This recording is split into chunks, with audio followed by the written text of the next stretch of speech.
Hello, ladies and gentlemen. Welcome back to the Speed Street Podcast. We appreciate you all being here. It is a great day to be alive. We just did some IndyCar testing. We finally saw, heard, and felt IndyCars on a racetrack. This is coming out a bit later, obviously, because IndyCar decided to schedule a test when we record a podcast. How dare they? How dare they do that on a Tuesday? But that's totally fine. You know, we had Monday and Tuesday. Today is Wednesday. Monday and Tuesday were IndyCar test days. Beautiful weather down in Sebring, Florida. A lot to talk about from the test. Let's obviously, again, we're gonna look at results, and we're gonna talk about how much they matter or don't matter. I think we've always told people to be careful looking at test results from the past because we don't really know what's going on. This one, however, when you have open tests, at road courses, those are harder to. Those are a little bit harder to not read into because, again, if this is an open test at Indy, like at the Indianapolis Motor Speedway, teams can be doing a wide range of aerodynamic stuff, of engine work, of all kinds of different things that they might not even run in a draft or anywhere near a draft all day long. But at a road course like Sebring, we're all trying to get ready for St. Pete. I mean, St. Pete is next weekend. Like it's coming right up. It's here, dude. So there is a little bit more legitimacy to it. However, we cannot read into it because of, there's a few good things, a few little nuggets that are interesting. I would say because I was there, I can kind of tell you a little bit of like a consistency pattern and like who was quick all day and then who might have jumped up at the end, etc. So, we'll kind of get into a little bit of the details of that. Thankfully, I was at this one, so we don't have to just sit back like couch critics and just then look at a results page. I was there. I was in the weeds, so I'll be able to say a little bit about what was going on. And then obviously I have to address something that has been on the internet regarding our 2025 sponsorship partnerships. So a few people will know. A few people probably have no idea what I'm going to talk about. But Chase, before we get there, I want to welcome you to the show, obviously, because you're here. And I'm here, man. We have merch now, too. Very excited about Dirty Mo Media merch. We got some exciting news from our Dirty Mo Media bosses that, hey, you folks are buying merch, and we appreciate that. We are very thankful for those that are supporting our show, and that means a lot. We're very proud. We're very proud of you all. Hopefully more to come as well. And That's why it's super important for you to not just be listening to this on Apple and Spotify, but get over to Connor's YouTube and get in the comments. Tell us what kind of shirts, what kind of merchandise you would like to see on the program. Okay, every opinion counts in the comments, as they say. It's an exciting time for sure. I have been on X pretty much this morning, like seeing people posting these stat sheets that I am currently trying to source together. So I can't wait to dive into the numbers on that. And then, you had a big week. You kind of had a pretty big weekend, a big week itself. I mean, obviously we had a Daytona race. Daytona 500. Kind of a race that was out there. A lot of people talked about it, got rained out. A lot of people I have a good story about that, too. I have a good story about some conversations with Elio before he strapped in. Was there. Yeah, looks like Scott Dixon wants to do a Daytona 500.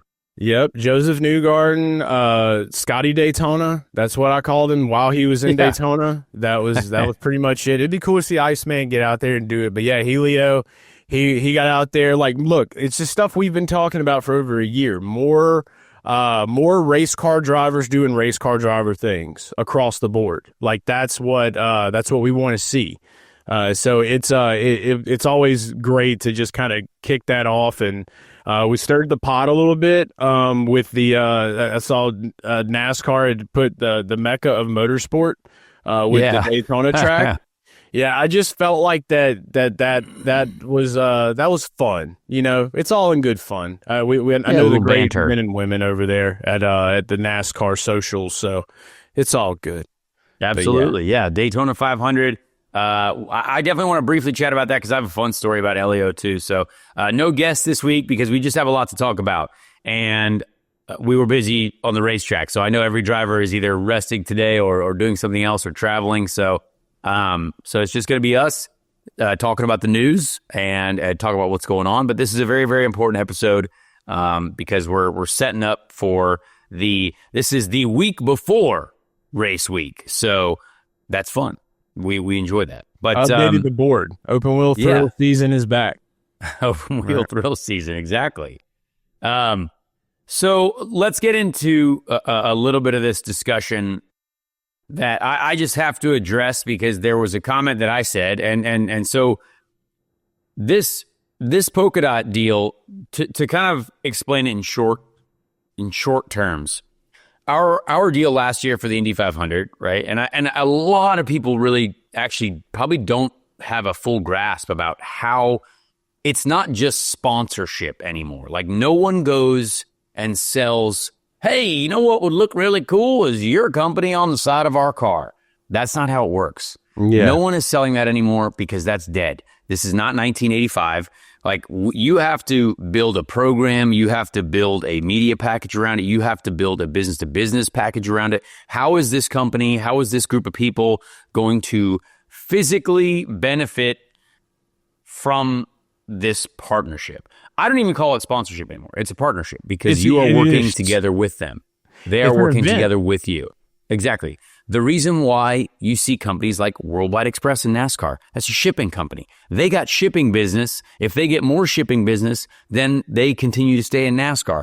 That, you know, there's a lot of companies. The reason why banks, if you see Fifth Third Bank, like on Graham Rahal's car, PNC Bank on Scott Dixon's car, that's not just because the bank wanted to be on the side of the car. There's deals that make business for PNC on the backside and Fifth Third on the backside. Hey, maybe some people, maybe some businesses that were in Chip's network or Graham's network, maybe they switch their accounts to Fifth Third. Oh, well, that pays for itself. You know what I mean? If you get a big enough bank account to switch accounts, suddenly that sponsorship is paid for already because of the business that's generated. So you have to think of all these things. All of Roger Penske's partners, right? You see Pennzoil, Hitachi, Verizon. A lot of those partnerships are not just because we want to be on the side of the car. They're doing business with Roger's companies. They're doing business with the dealerships. He's got a trucking company. Exactly. So all of these things you have to think about. B2B, baby. You know, our situation with Polkadot for the Indy 500, right? We knew that we needed a primary sponsor. I got a message from a friend of mine, Chris, who mentioned Polkadot. I knew nothing about Polkadot. Didn't know a single thing. But it was a fascinating journey. The way there, and again, to try to make this short, this is gonna for some people, this might go in one ear and directly out the other because it is very complex. It's a story too, though. There is a technical world out there that you have to be open to because it is really fascinating, and the world is at a, you know, the Web3 technology, like where we're at in general is fascinating, and in the blockchain space. You know, Polkadot is, there really are some incredible people building some incredible technology on Polkadot. So the way their whole program worked, there's a treasury, right? There's a Polkadot treasury. DOT is the token that it's based around, right? So DOT very much is a token like, you know, Ethereum, Bitcoin, essentially. It's in the crypto space, of course. And if you're a business or if you're a group of people that wants to get a project funded, right? Like, hey, we're going to build a new app, we're going to build something, we're going to propose a marketing spend or a business spend.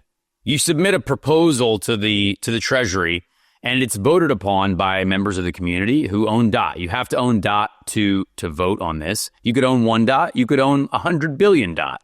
But you can vote and decide on whether or not you want to see this program go through. So our first proposal was very much based on, hey, no one knows what Polkadot is. Because honestly, that's true in America. Like realistically, unless you're a tech guru, unless you're in the blockchain space, unless you're in there, no one had any idea what Polkadot was. And when I found out what was going on in that world, I was like, this is awesome. And I think there's so much here that is emerging in North America, and it's incredible. So our proposal at first, and this is all public, like if you wanted to follow all of our like proposals and referendums that we had to put up, you could find it. But we also have to kind of keep it closely we kind of have to keep it close to our network, because as we've seen, folks outside of our circle can just react and say some things that are completely made up, or not necessarily made up, but just thoughts on opinions without context, right? So you have to understand that I'm not tweeting out my referendum every day, because there's no point for me to do that. We are working on it as my team, my manager, folks that have worked with this. So again, you might not have seen it, but that's fine. But technically, it was all public. So our first referendum, 96% approved. Hey, this is really cool. Indy 500, awesome. Let's get it going. Car was fantastic. I tried to, did a hackathon at Harvard, which is basically all these young developers in college, all these young builders that are trying to create incredible technology on Polkadot. Doing all these things that educate folks on what Polkadot is. We even brought them, a business to Polkadot, which is going to be an incredible partnership there. So, all right, that's a certain spend. Let's go back for year 2, right? Crawl, walk, run. This is how we build a program. You crawl at first. Now we're going to walk. Now we're going to use all that we learned in year 1 to then take advantage of this partnership to make sure that everyone continues to be excited about this and business is generated towards Polkadot, right? So we put up our first referendum for like a full season of Xfinity in August, because I had no idea what I was doing with my life yet. I mean, at the time, I had no idea that there was any IndyCar opportunities left in my career. Not a clue. Not one clue. So wanted to be with Sam Hunt Racing. That was an amazing opportunity at IMS last year. And that was turned down, because you know what? It was too much money. It was okay. Didn't have all the right things, numbers and KPIs and certain deliverables. So, okay. All right, we'll figure it out. So then the IndyCar program gets, start to put into place, and we're like, okay, now we need to direct every bit of attention to trying to build as much funding as we can for this IndyCar program. Because at the end of the day, all of these cars that are in IndyCar, someone is paying for it. Some company, some group of people, there is someone that is funding this, right?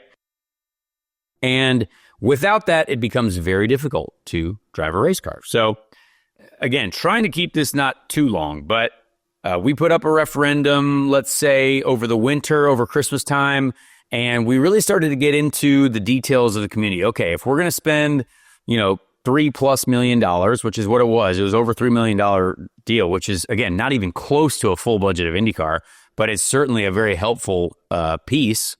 And we started to talk to a lot of the community members. And so the way this voting system works, right? Think of the Electoral College, right? You're going to try to win the popular vote, but you realistically need the you need those electoral votes to actually win the presidency. So, and a lot of people have differing opinions on that, but there are certain groups of people in the community that they're called DVs, right? So these folks control a large majority of the votes, and they're all from all over the world, essentially. There's North America, Europe, all over the place. And so they control a large majority of the vote, because that's they are very well respected members of the community, very smart people, and they want to see the Polkadot ecosystem grow as well. So you'd like to have all those people on your side. If you do, there's probably a very high likelihood that your proposal is going to go through. It's going to be accepted, etc.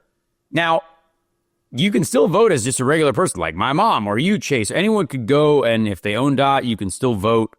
Or you could have voted, and, there's a way to increase the power of your vote, right? If you're a single human being, the more DOT you own, the more powerful your vote is. So that it wasn't necessarily, as we learned, it was like, okay, well, so realistically, if we have all the groups on our side, or most of the groups on our side, and we have a lot of the people on our side. And, that's the right, that should be right.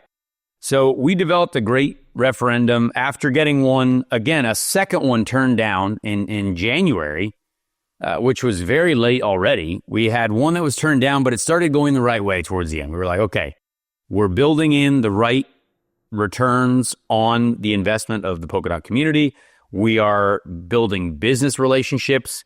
We literally brought them a major business in the tech space that is building on Polkadot now, which again will be you'll learn more about that as the next few weeks roll on. And those are the big benefits of like what you're able to provide aside from everything else racing related. So the main thing is that there's so much more to this than your average sponsorship, because for one, you broke ground with this type of sponsorship, but it comes with a different set of challenges.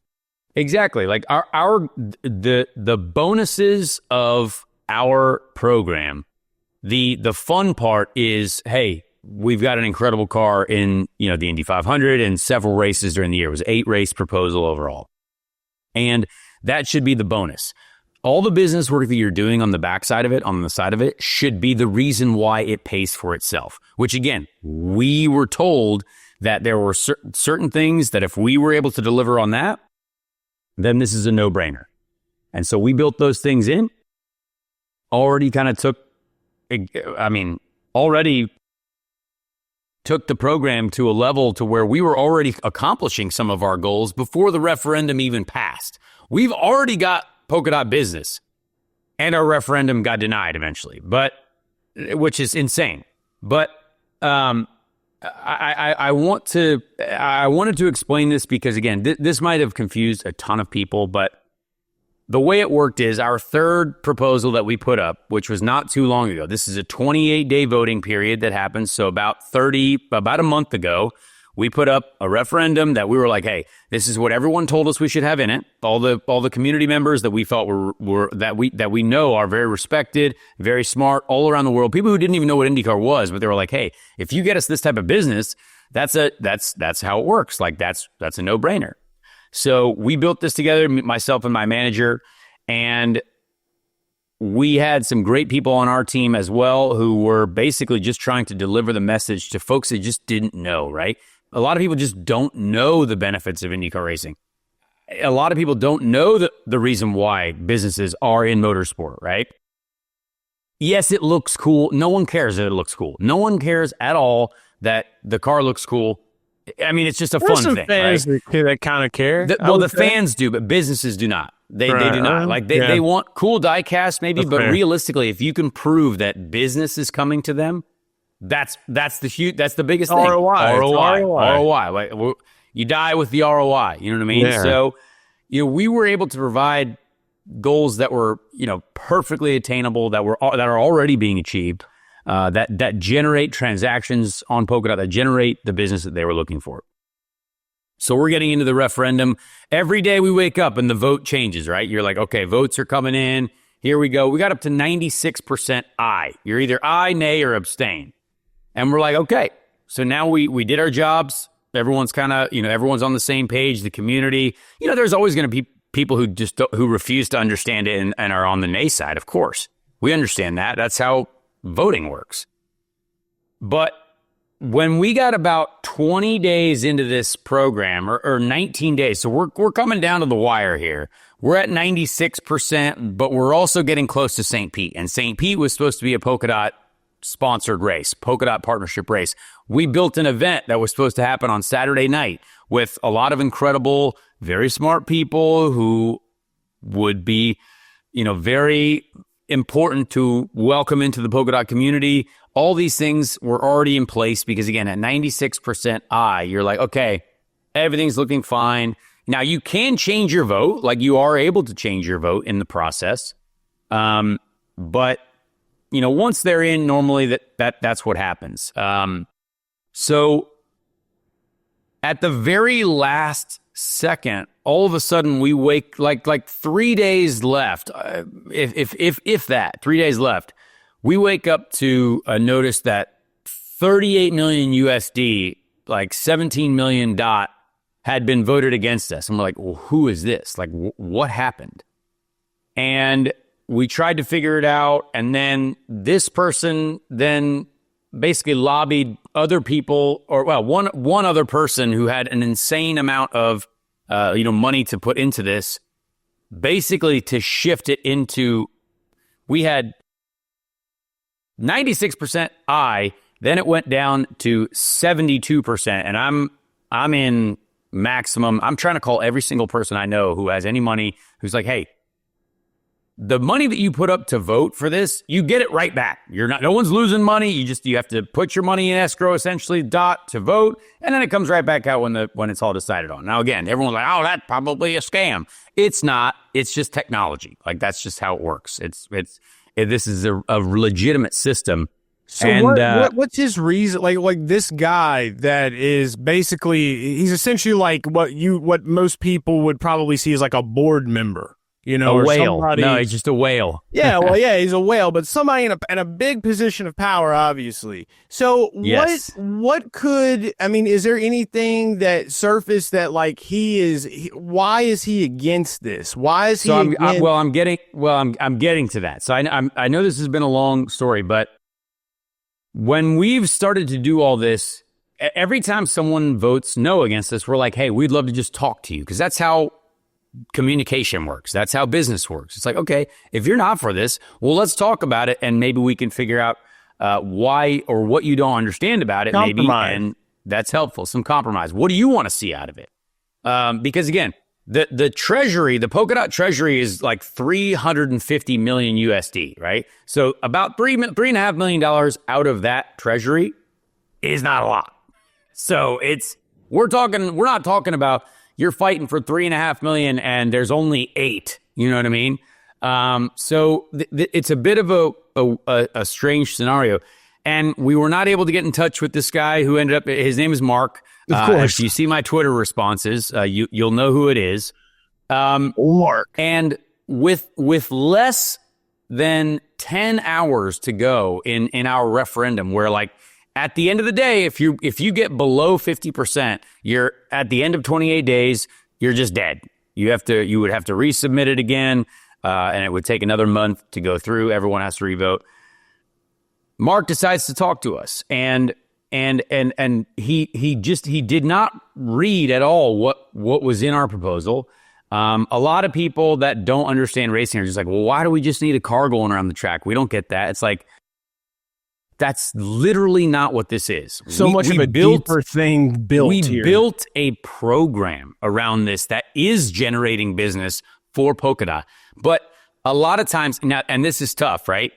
It's really hard for people to admit that they're wrong, or that they might not know something. The hardest. You know what I mean? It's very hard, because we're in an era of life where, like, I'm happy to admit that I'm wrong, because I've been wrong about a lot of things, right? Egos are dying out here, dude. I mean, it's kind of a good thing, but yeah, some people not ready. But it's very hard to admit or even take the time to understand. So, at the very last second, Mark and another one of his friends basically just completely eliminated our entire program without as much as one conversation.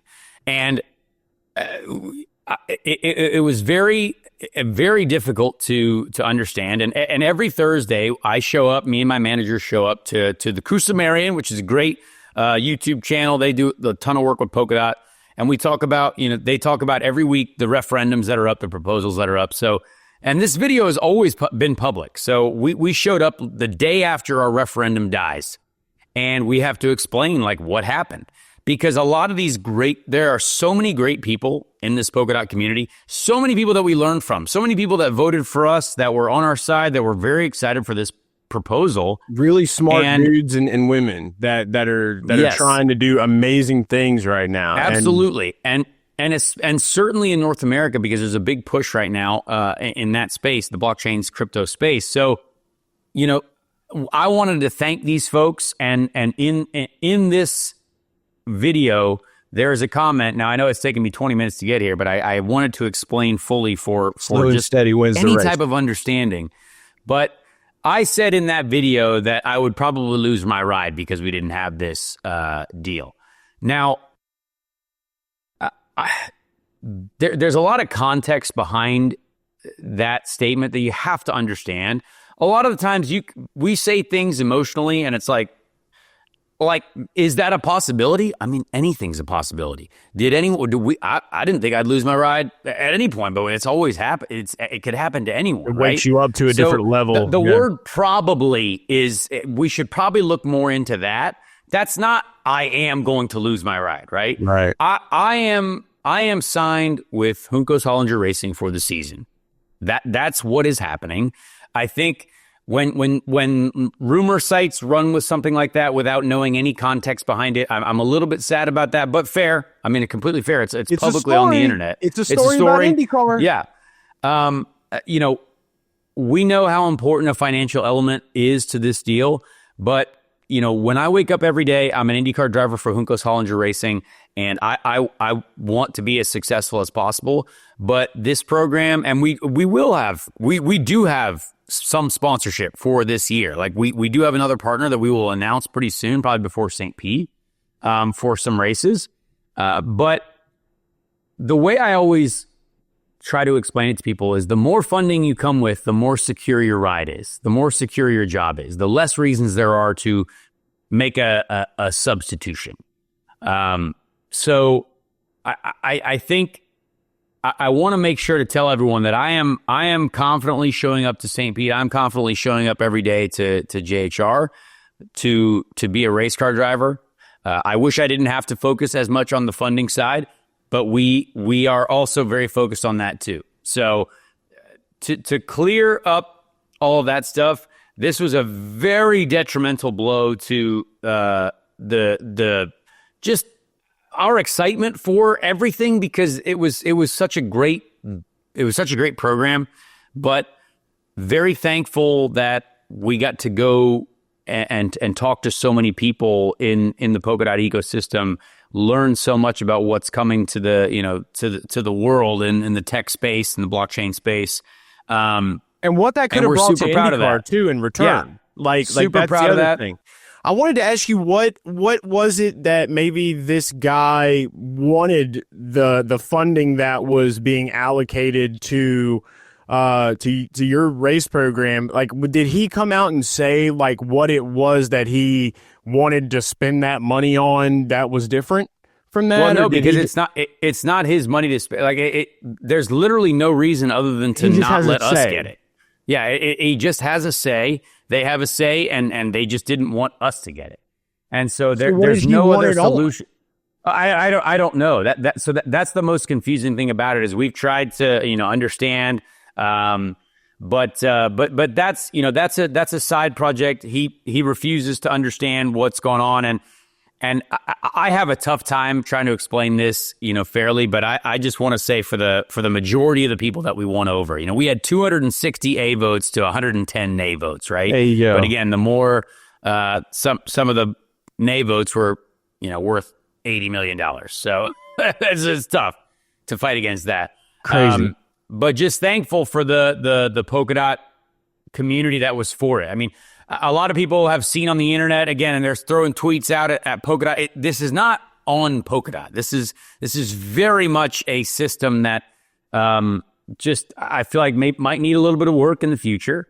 But I'm very thankful for the folks that were willing to chat with us, were willing to talk with us. That's important. Just discussion.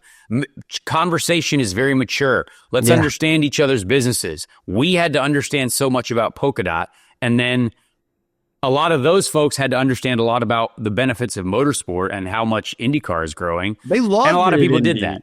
A lot of people did that.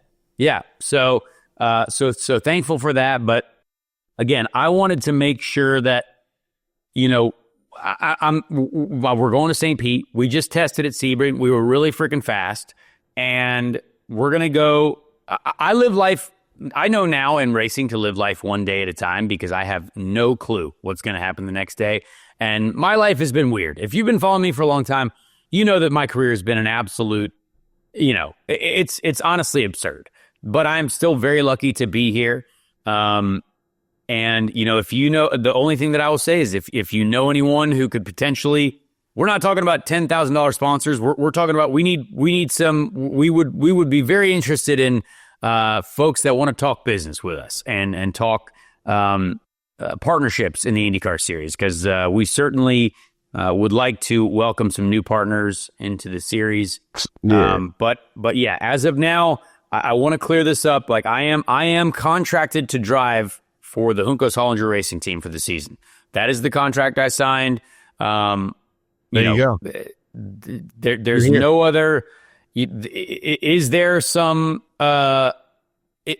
worry in the background for some things? There always is, yes. But we are going to continue every day, and I am going to focus on being the best racing driver I can be for this team. So that I think working out. That I think is everything. Practice results, by the way. Yeah. Sebring. But before I was gonna say too, and I mean, if you don't have anything else to say from there, I would just basically put it in a way where there's nothing to sweat until it's time to sweat. Essentially, the one day at a time thing is so important. It's crucial. And so, yeah, people are going to keep running, though. That's the internet. Yeah, people are going to say what they say. The details of my program are not public knowledge. You're not. No one's going to get to know what my contract looks like. No one's going to get to know what and you shouldn't know that, because there's no reason to develop any type of stories or whatever it is.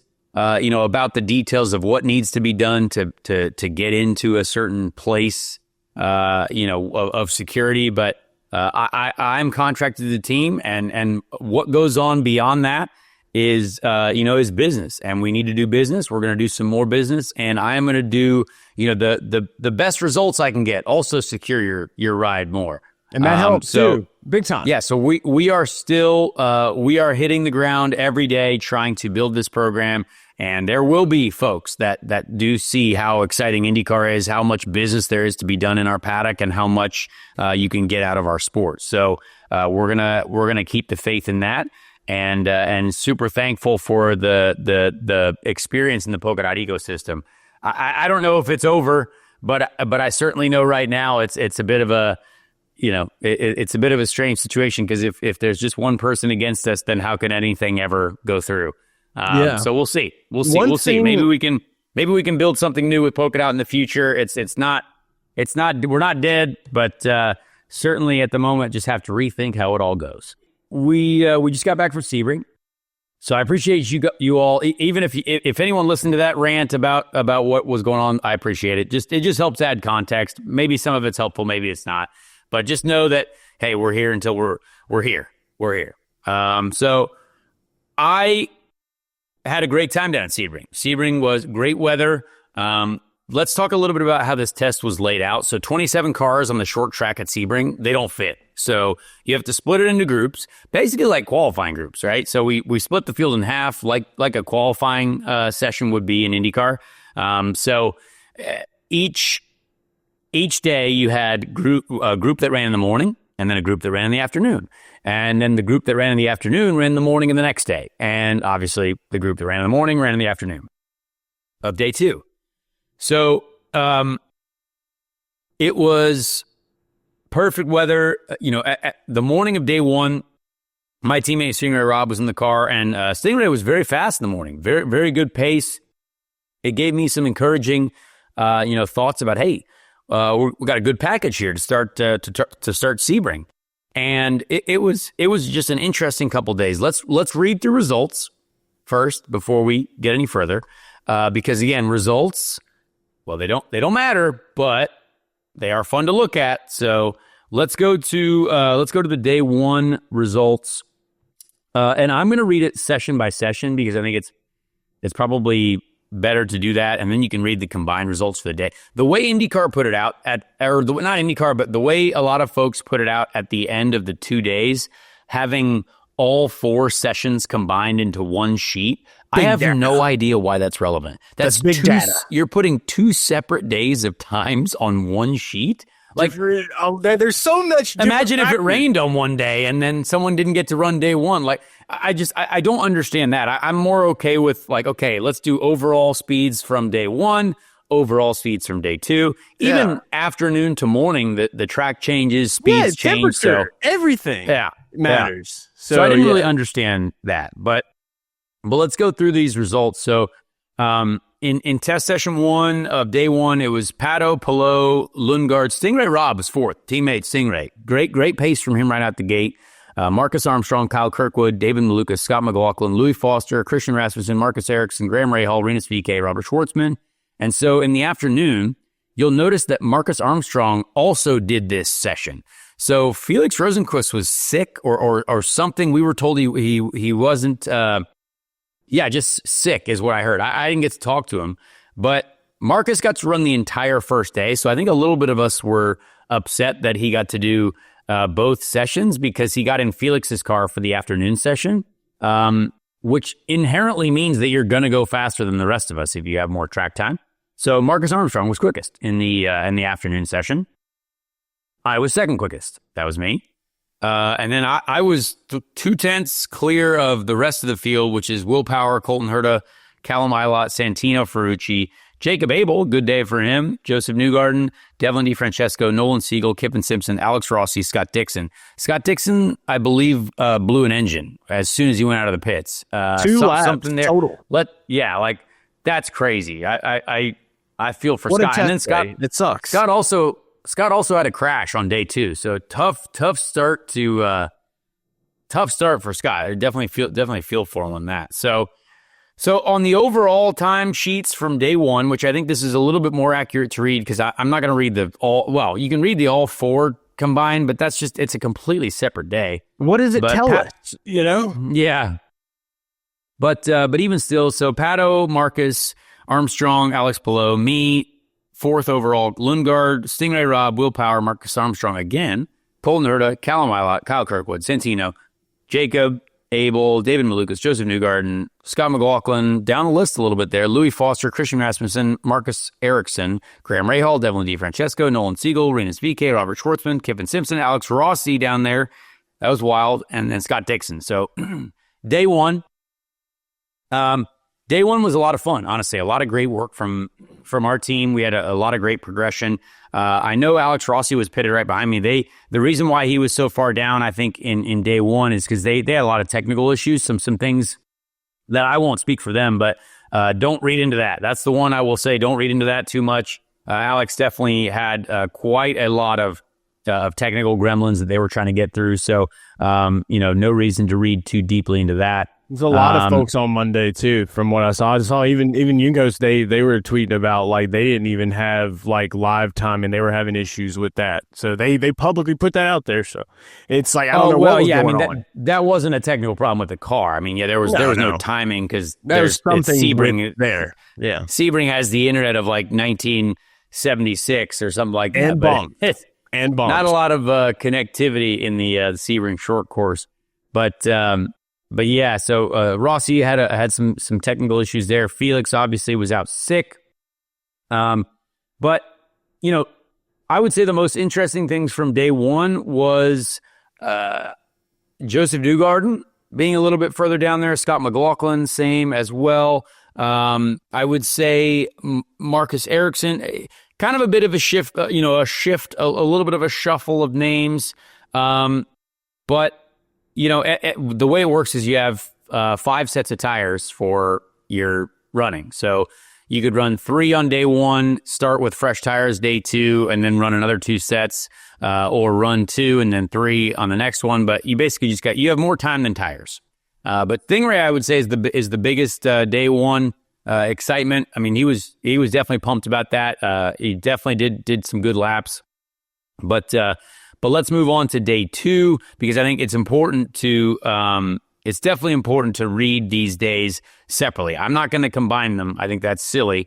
But let's just go through the overall results of day 2. Well, actually, no. Let's go session. Let's go session by session. We're here. So session 3. So I was in the morning, and in the morning we were trying a few things that I would say day one, a lot of the things that we were trying did work and were very nice, some good additions. But in testing, you have to find the things that also don't work. And so I think Tuesday, the second day, we definitely had a little bit more difficulties with overall pace, just because we were trying some things, right? That's what testing's all about. That's why you can't put the stress on the car, That's why it's hard to read too much. But Will Power, Joseph Newgarden, and Colton Herta, Nolan Siegel. Nolan Siegel did also crash at the end of day one, I believe. I did get to talk with him. He was okay. But that was, definitely a shame for those guys. Callum Ilott, really good, P5. Felix Rosenquist, me, P7. Devlin DeFrancesco, Scott Dixon, Santino, Alex Rossi, Jacob Abel, Kiffin Simpson. Really close times again as well, like very, very close times. My time was the wrong, I had a 52.5. And 1/10 moves you from 7th to 3rd, or like 4th. So it's a bit crazy. Would you say this is kind of like just like one of those deals? Because like obviously we don't race at Sebring. This is just kind of like getting out of the simulator into the physical plane and just kind of like getting back adjusted. It's kind of like an adjustment day to kind of be ready for St. Pete. Yeah, and a lot of this information can be used for St. Pete. A lot of some teams will actually run what they ran at Sebring to start off, or sorry, at St. Pete. Is there similarity to St. Pete? Yeah, for sure. Yeah, Sebring is rough. It's got a lot of bumps. It's very similar to a street course. Some low grip surfaces. Some corners after they gain a lot of grip, they're very high grip. But realistically, you can learn some stuff for St. Pete from Sebring. Wow, that's neat. So let's go through the overall results from the day. The afternoon session was definitely overall maybe a hair slower than the morning session. Not really sure if that was the weather or the wind. But Will Power, Joseph Newgarden, Paddock Award, Marcus Armstrong, Colton Herta, Nolan Siegel, Alex Palou. Wait, hang on. Oh, this is exactly what I said I wasn't going to read. Never mind. They didn't even do a day one combined, so I'm not going to do that. No, I'll read the session results from 4. So Marcus Armstrong, Kyle Kirkwood, Paddock Award, Christian Lundgaard, Rinus VeeKay was 5th in the afternoon. Good results from him. Robert Schwartzman as well, 6th. That was good. Graham Rahal, Alex Palou, David Maluka, Scott McLaughlin. Kind of a surprising one there too. I watched Scott's runs, and I obviously don't know what they were doing, but he definitely put on new tires. Towards the end of the day, like a lot of the other folks did, to try to get that out there for some speed. Stingray Robb was 11th, a little bit tougher of an afternoon for him. Marcus Ericsson, Louis Foster, and Christian Rasmussen, which is, I would say, a little bit surprising. But so overall, we were still 7th on the day overall, if you just put together those days. Really interesting. I think something that's difficult with these cars, the weight. I mean, the weight of the car just makes it such a challenge to tune. So we were definitely trying to deal with a little bit of that, some tunage. And that's a lot of drivers right now too. Like that's not just you. That's something it's a lot everyone, of us. I mean, we see Scott Dixon only getting the 2 laps, and you can only wonder. It's like they're obviously trying to figure something out.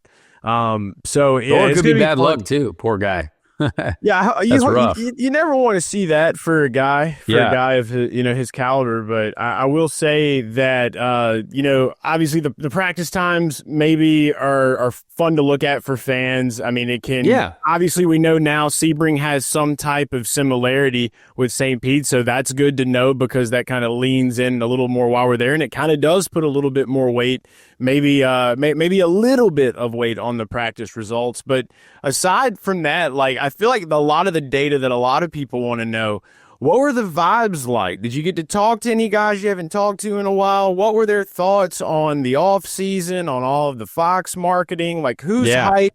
Who is just kind of like, whatever. Like what's the word on the street, It was good. One thing I saw that was very surprising was Kyle Kirkwood and Santino Ferrucci having a nice little laugh together.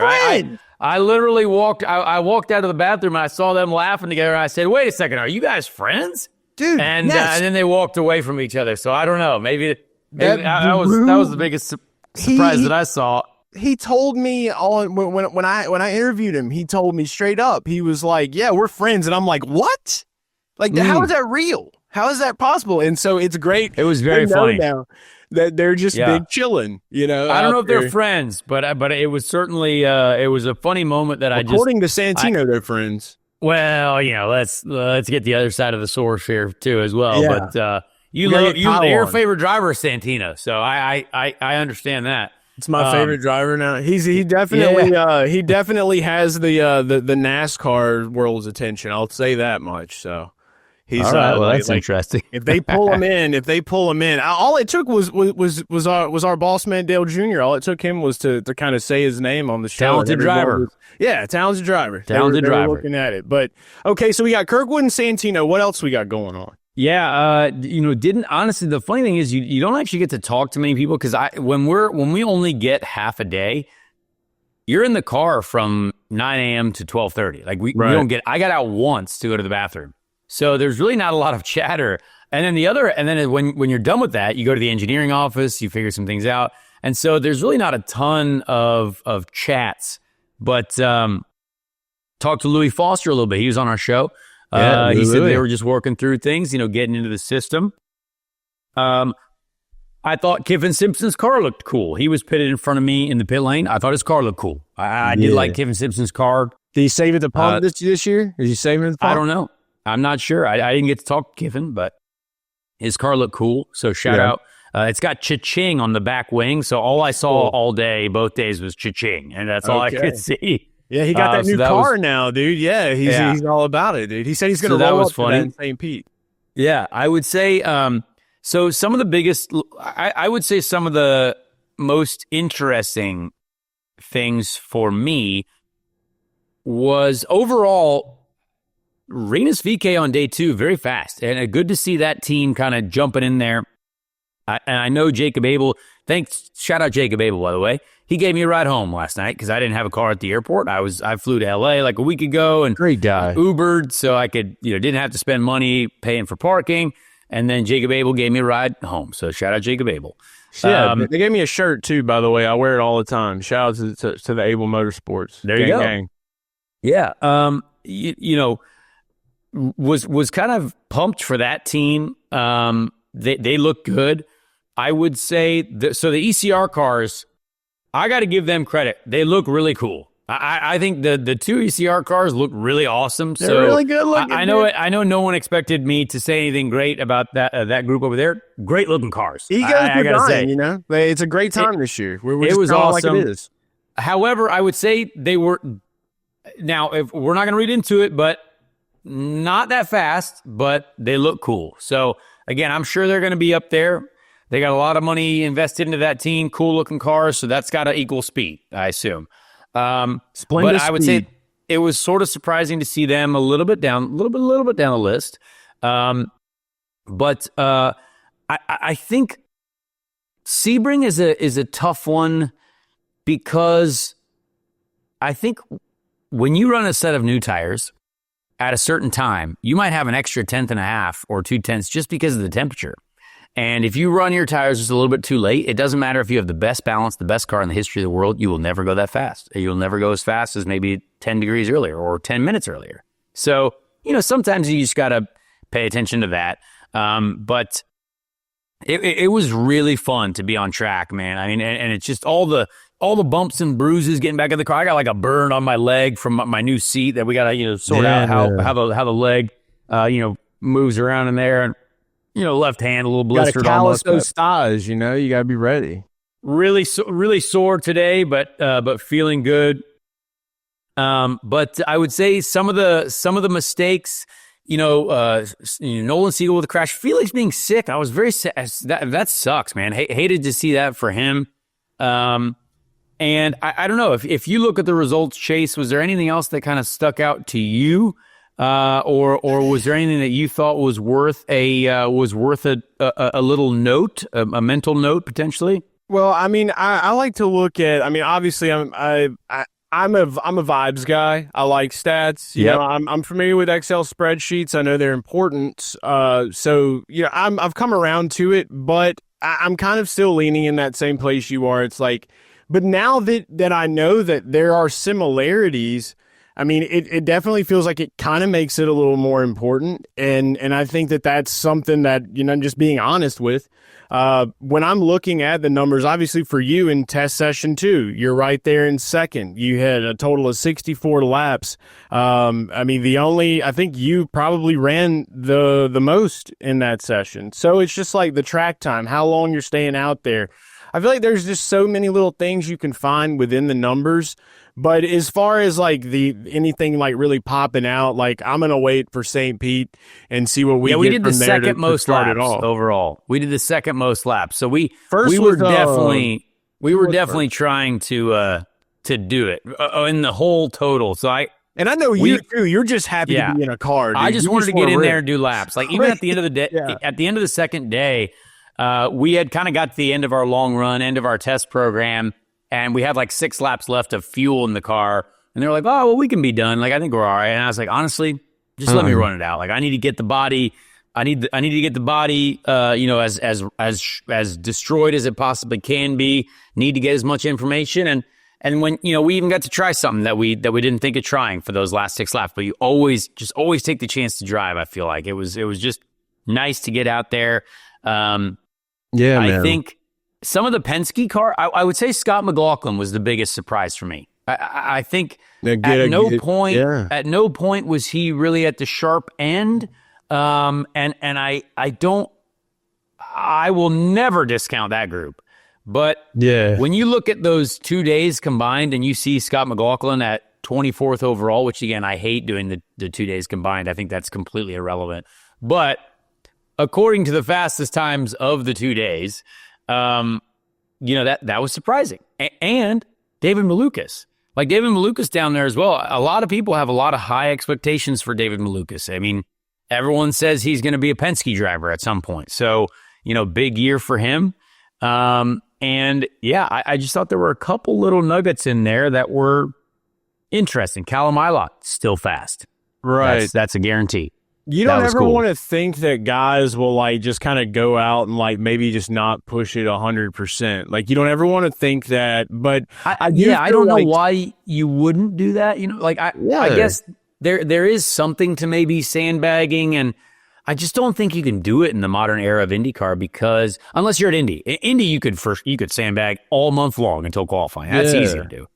It's like playing a good hand of poker, but I mean, it's like if these stats don't really matter much and all you're doing right now is trying to help your team get better. Like, I think that's why you see these tests, a lot of smaller teams are like I guess not really smaller teams, but like in IndyCar, like teams that are not like Penske or Ganassi, like getting as much time in as possible. Yeah. Because like you think of the history of like Penske and Ganassi, how long they've been here, what they've seen, they kind of know what they're doing. They have a really good data set of just like years and years of understanding how this car works at this track and what to do. So that's the only thing I can think of with like Penske and with Ganassi. But I did want to ask you what are the Prema cars? One thing as well, real quick before you ask this, but like I'll let you ask the question. But one thing that you got to think about is Scott. Penske has 3 cars. 2 of them were at the sharp end. They were up front.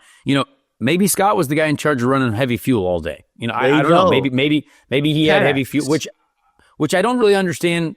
I mean, yes, that would be good for race prep, but I have not really spent a day running heavy fuel unless we're doing like long runs. So again, maybe that's happening though, because like we know Scott's going to be probably on the front row or near the front row at They St. can Pete. afford to break it up like that too. And if not, awesome for IndyCar because it's going to be crazy. We're going to be all kinds of good drivers all over the place. So we'll see. Yeah. But anyway, we're not reading into testing too much. So let's not read into it too much. But anyway, continue to ask your question. I know. I was just saying, what do the Prema cars look like in person?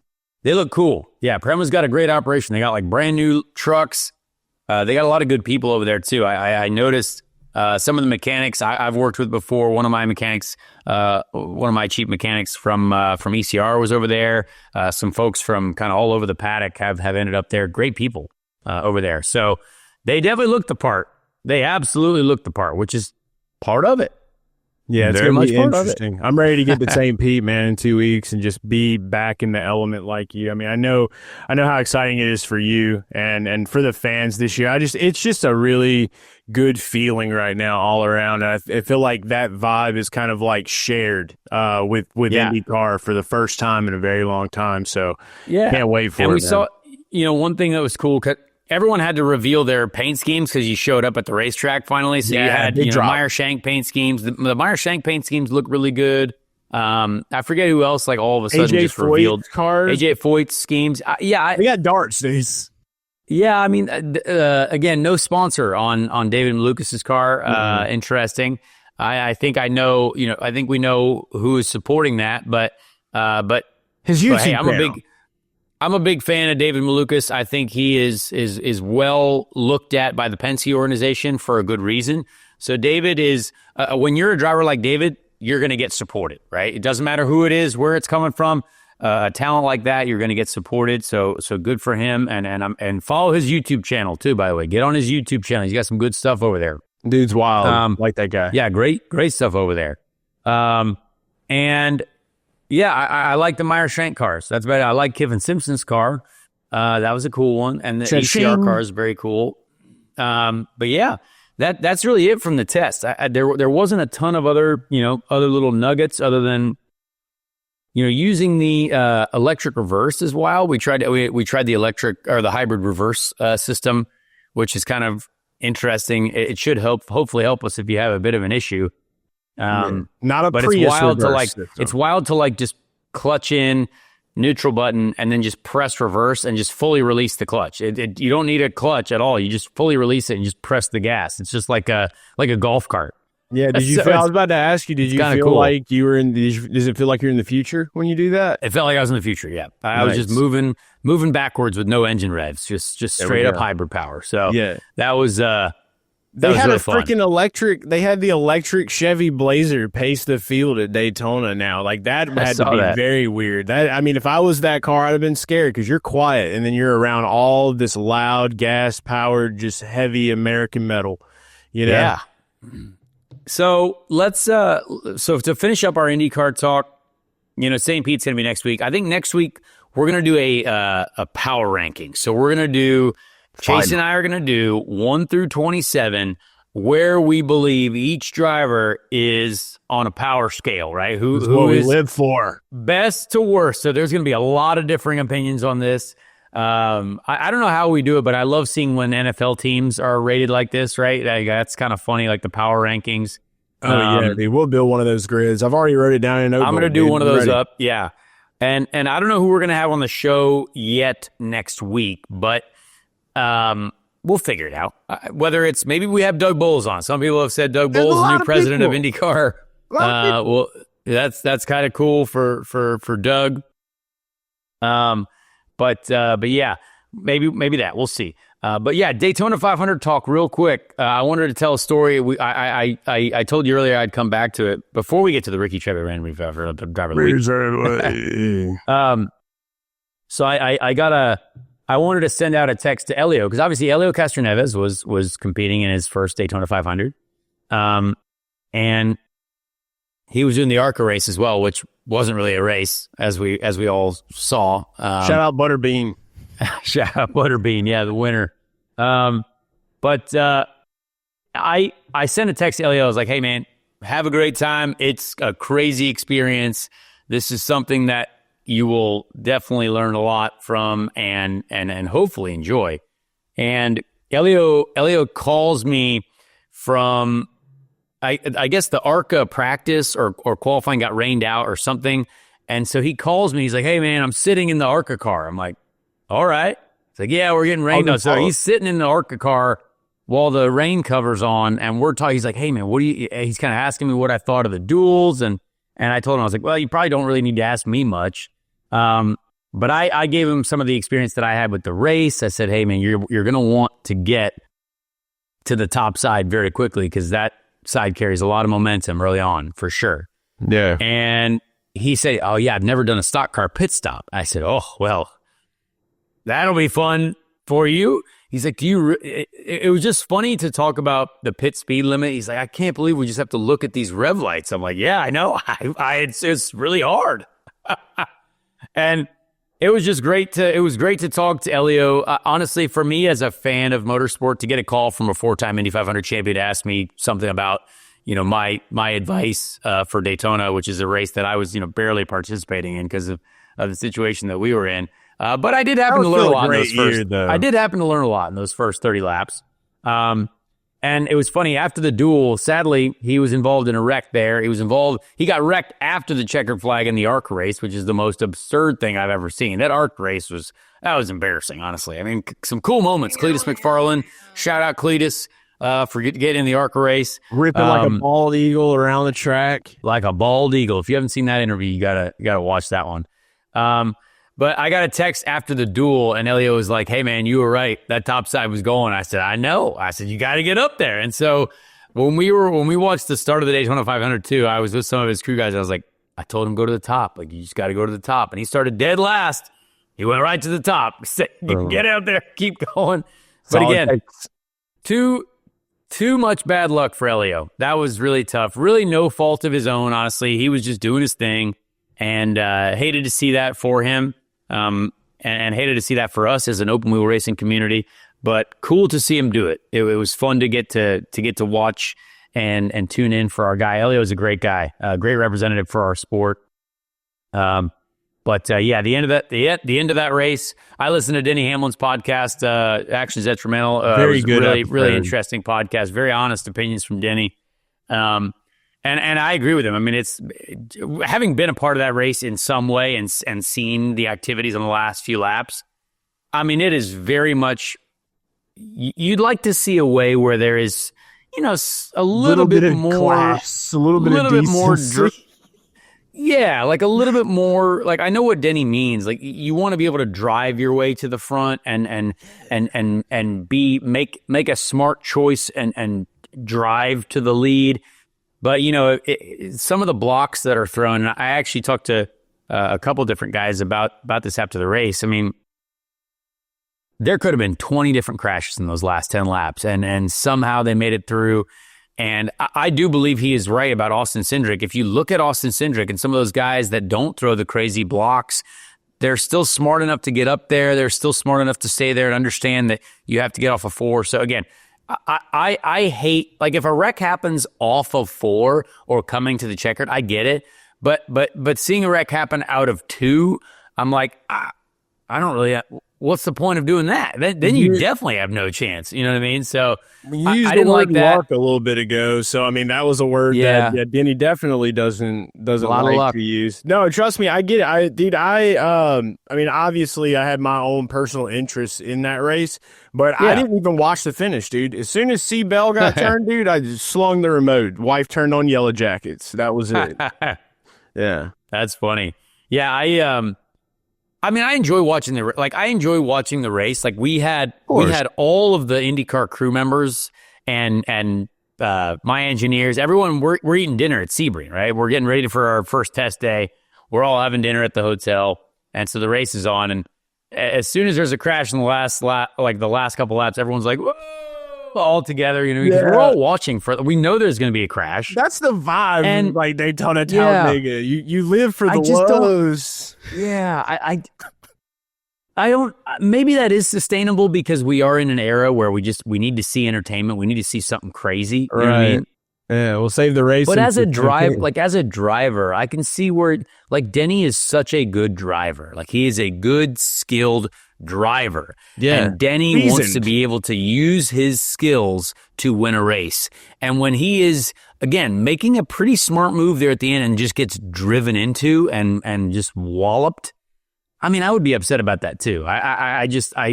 I think there is a lot of luck in that. There is a lot of skill to be able to place yourself. I have so much respect for the placement of cars after doing that race and how you move the air and stuff like that. But I defer to Denny's comments on. I think he's got a lot of good things to say in that podcast. So anyway, that's our NASCAR talk. It was fun. Great, a lot of IndyCar commercials too. So that was a good time.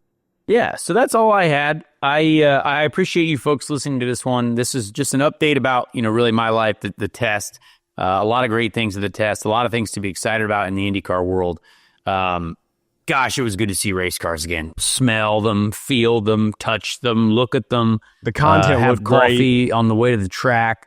Great to just be back in the vibe. So, let's wrap up the show. Sorry, it's a little bit later than normal, but let's get to a spur of the moment Ricky Treadway Random Indy 500 Driver of the Week. Greatest event of its kind that's ever been run on. Let's meet the drivers. Who will make up the field?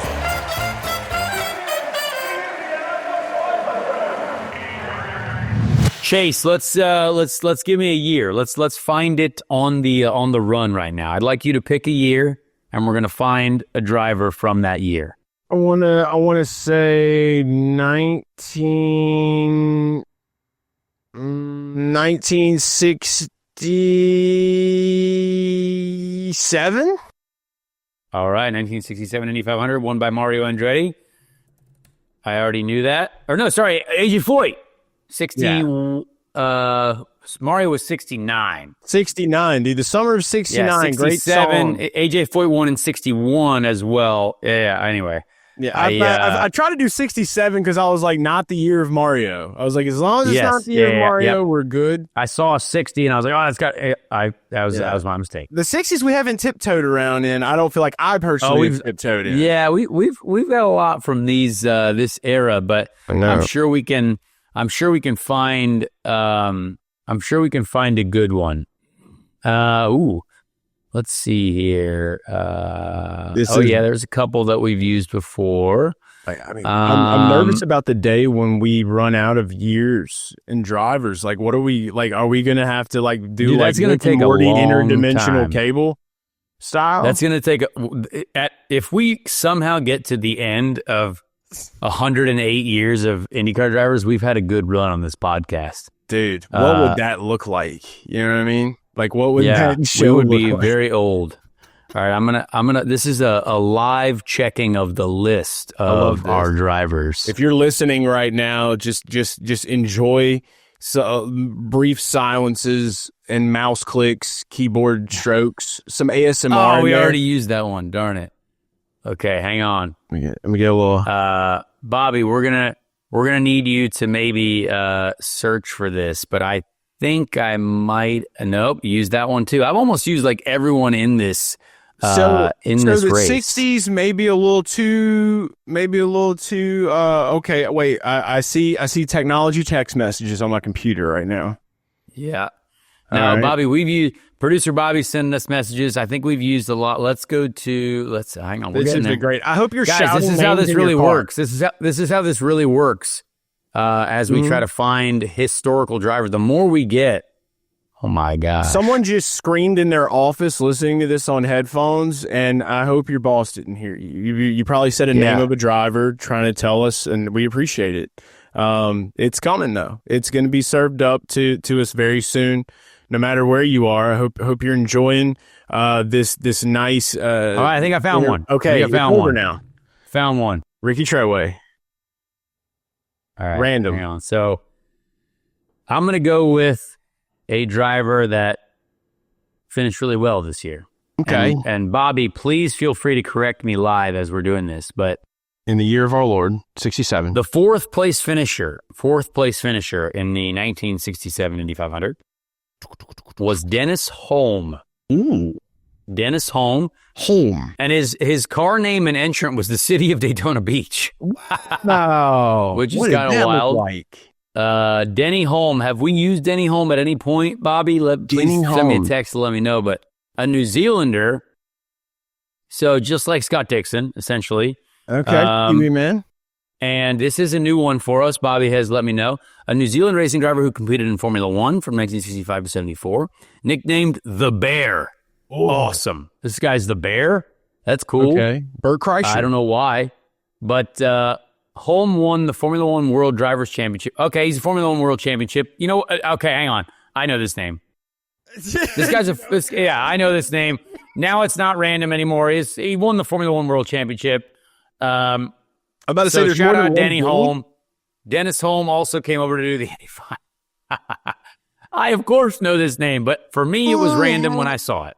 So, new to me.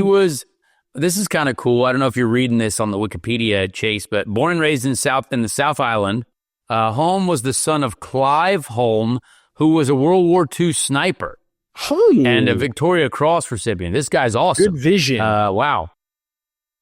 So Holm achieved 8 race wins, 1 pole position, 9 fastest laps, and 33 podiums in Formula One. That's awesome. But how many Indy 500s? So Holm was nicknamed the Bear because of his gruff nature, rugged features. Dude. And that's really interesting. Huh. Dude, that's a dog, bro. Like, look at Holm this preferred guy. to race barefoot as he believed it gave him a better feel of the throttle.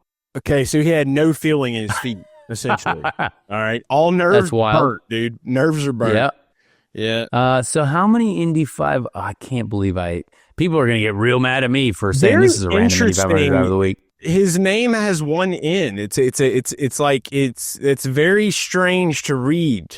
Dennis. A New Zealander. Yeah.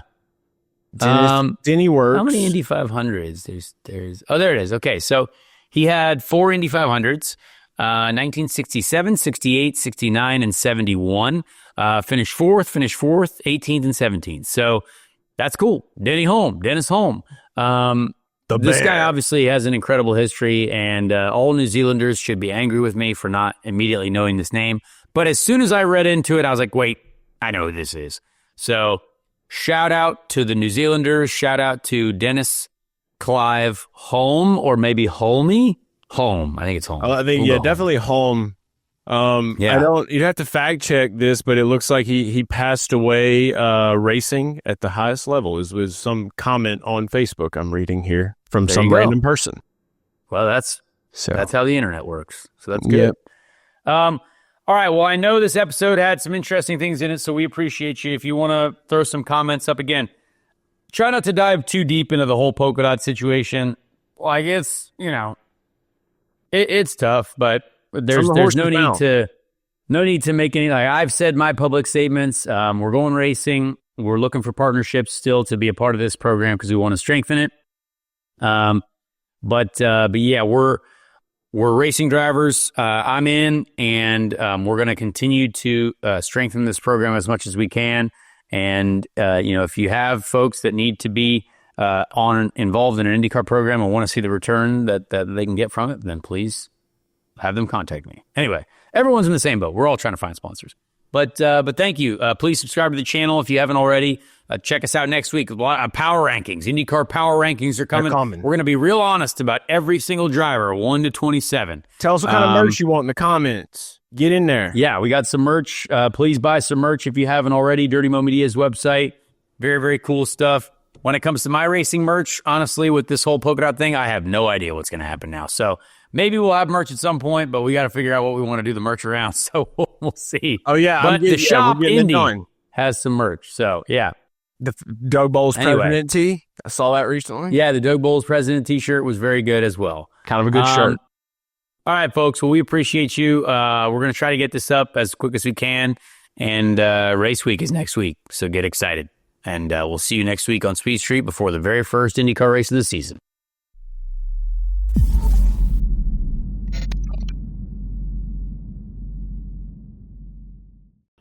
Hey everyone, Connor Daly here. Please leave a like on this video if you did enjoy it, and also subscribe to the channel as well. That would be very helpful. Be a friend, tell a friend. Thank you so much for the support, and we'll see you on the next episode of Speed Street.